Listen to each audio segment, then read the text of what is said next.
I'm going to make a review video for today, Monday, November 25th.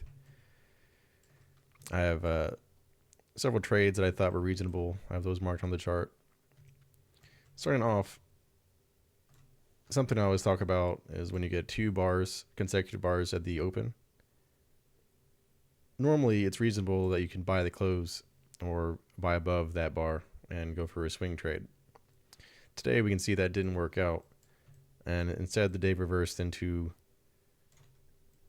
a bear trend for at least part of the day, and then ended up being this tighter trading range later in the day. So starting out, I was talking about today will likely not have very good follow through, and I discussed some of those reasons in the live stream. One of the reasons is last couple of weeks we just haven't had very good follow through. We have 4 bars up here. And instead of getting a pullback second leg, we just got 2 big bear bars here. And then these 2 bars were big enough. We should have gotten more down from that, but we didn't. We got these sideways bars, lots of tails overlapping. And then what today ended up was we had this big gap up that ended up just being this pullback. Also, we have Thanksgiving coming up, right? So traders that are getting into positions today, tomorrow, Wednesday, they're not going to be too eager to hold that into Thanksgiving. So they're probably going to get out of whatever positions they're in. They're not going to be too eager to hold those going through Thanksgiving. So let's say a lot of traders were long. Well, they'll probably get out of most of those positions before Thanksgiving. So that means they're having to sell back their positions. So any strong moves that we see probably won't have very good follow through. Today was an example of that, ultimately. Through here, I was talking about how this looked like it was going to be a trading range today. And yeah, I mean, today was kind of a mix of we have a trend, and then we ended up being a trading range. Ultimately, I mean, this was part of this trading range here. It's nearby. The price is close. It's probably a difficult day for a lot of people because it just couldn't quite find the direction.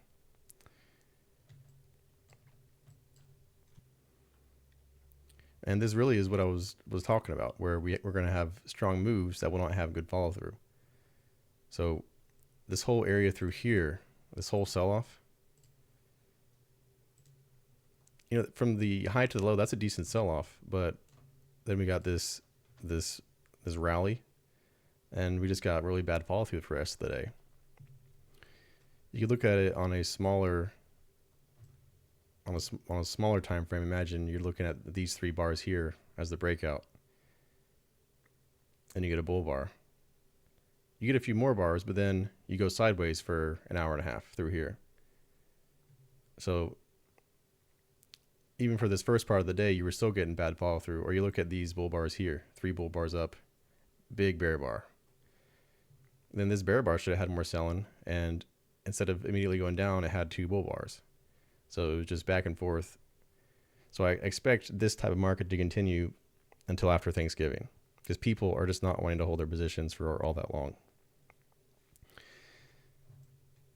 Some of the trades that I thought were reasonable today.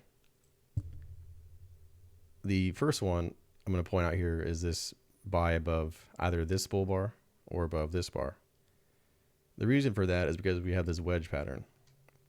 So we have this first push, second push, and then a third push down. I have my wedge drawn in here. So we have a wedge. We have you could call it a double bottom, right? One of these, maybe triple bottom, one of these lows, you could count as the double bottom. Double bottoms aren't perfect, so one of these can act as the double bottom here. The big point, the bears are trying to go lower, and they're having difficulty going lower. All these attempts are attempts to go lower. So what makes this a reasonable buy is that these bears aren't able to go lower. So that means If the bulls can take control, then they'll be given up, and it'll cause the market to shoot up. So that's why I thought buying above either this bar or this bar was a reasonable buy. We have a wedge, double bottom, around the moving average. Not all trades are perfect, and that one did not work out. Our second entry we have here, let me draw in this support resistance level through here. You can see the market came down to it here and tested again here. Finally, the market broke through it, and now, instead of being support, it acts as resistance as the market's coming back to it. So after this high, the first pullback happens here, this bull bar. Market goes above it. That's a first entry long. Then we get a second entry long here. So some bulls will be buying above that. However, any bulls that had bought through here, once they're now below this support resistance level, they're worried that the market is going to go lower. We have 6,000 below, and we have the close of yesterday below. So once you have this second entry long that's failing, and then you get a good bearish signal bar, probably a lot of bulls will get out below that. And we can see, look how big this bear bar was. To me, that's because the bulls that bought here are getting out. And all that selling is what created this big bar. Now, I personally did not sell here. My concern was that we had the 6,000 right below here. And it's only 2 points below. I didn't like having to short into that support level. And actually, that's kind of messed up a lot of my trades recently, because we've been floating around this 6,000 so much that it's just something I don't like to do, is to sell into support like that. Ultimately, you can see it would have worked. It would have worked for a scalp, or it would have worked for a swing trade down.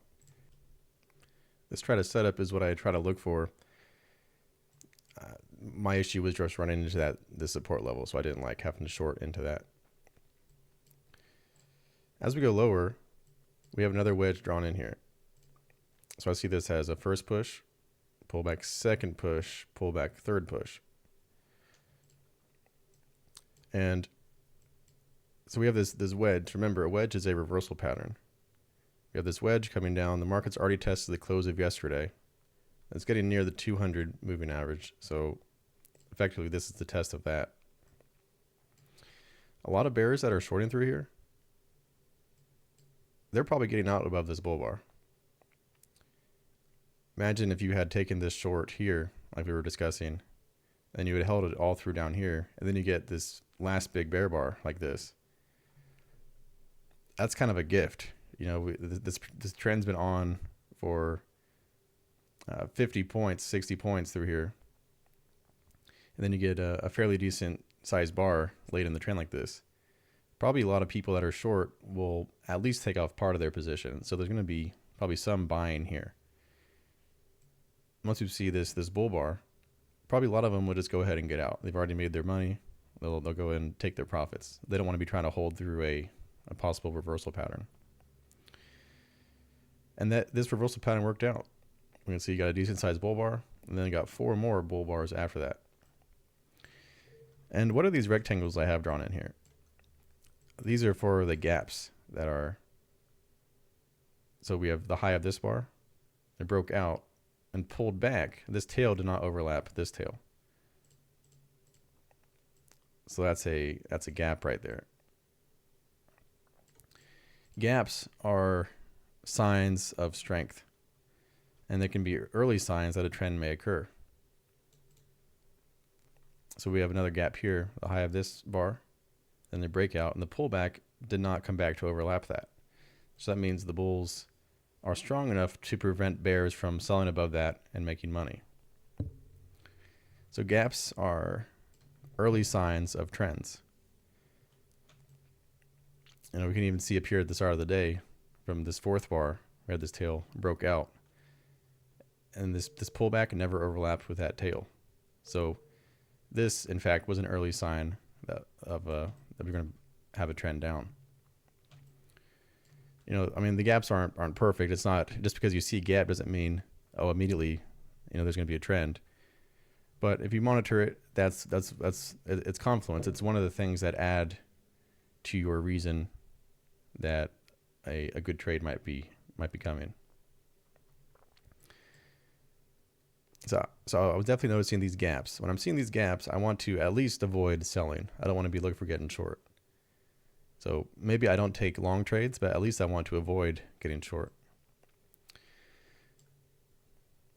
So I'm looking to avoid getting short, and I'm seeing these gaps. I'd like to try to figure out how to get long. So we have a first entry short here. This is what I have my text in. First entry short here. Pulled back, second entry short. And during this time, I was trying to look for a second entry short to form so that I could get long. I saw this bullish strength. It's possibly a V bottom here. We're getting bullish strength. We're above the moving average, above the 6,000. So I was looking for a pullback and then trying to find a way to get long. We never really got a good entry to buy above. Here, you'd saying, well, this is a good looking bull bar and it's a wedge. We have another 3 push pattern and it's a wedge. So this is a good bull bar. However, the market never went above it. So I can mark it just to show that would have been a good trade. However, you should place your stops above the bar, and you can see the market did not go above that bar there. So that ended up not being a buy. But just for the candlesticks here and the wedge, what was going on, I think that would have been a reasonable swing buy above it. And so that was today. Fairly difficult day. All right, we've been having several trading range type days lately, and this is really just another type of a trading range day. So I expect the next couple of days to be like this, where we can have strong moves, but we don't expect them to continue the whole day. We don't expect them to have very good follow through. All right, guys, we're going to have the live stream going again at 9:30 tomorrow, and I'll see you then. Thank you for watching.